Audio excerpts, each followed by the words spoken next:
Jillian Ward nag-reply na sa crush reveal ni Eman Bacosa. Sana magkita rin daw?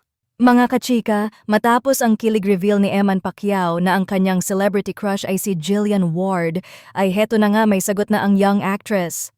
Sa panayam niya sa 24 oras, buong prangkang ibinahagi ni Jillian kung paano niya unang napansin si Eman sa social media.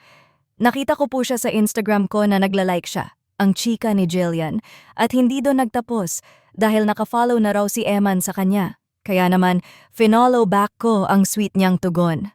At dahil usong-uso ang mga TikTok clips ng anak ni Manny Pacquiao, napakomment pa si Jillian, napapanood ko din po yung mga TikToks tungkol sa kanya. He's very godly, he's very nice.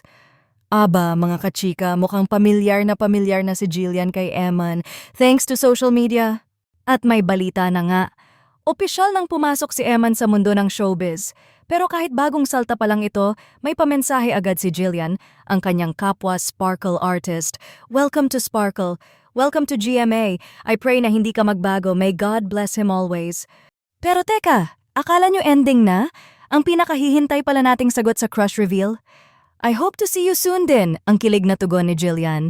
Grabe mga kachika, kaka-reveal pa lang ni Eman na crush niya si Jillian pero mukhang may kilig exchange na agad sa ere. Kaya ano sa tingin nyo mga kachika? Sa palitan ng like, follow, message, at lalo na ngayong sabay na sila sa GMA Sparkle, may chance nga bang mag face-to-face ang dalawang ito? At may potential love team ba tayong aabangan?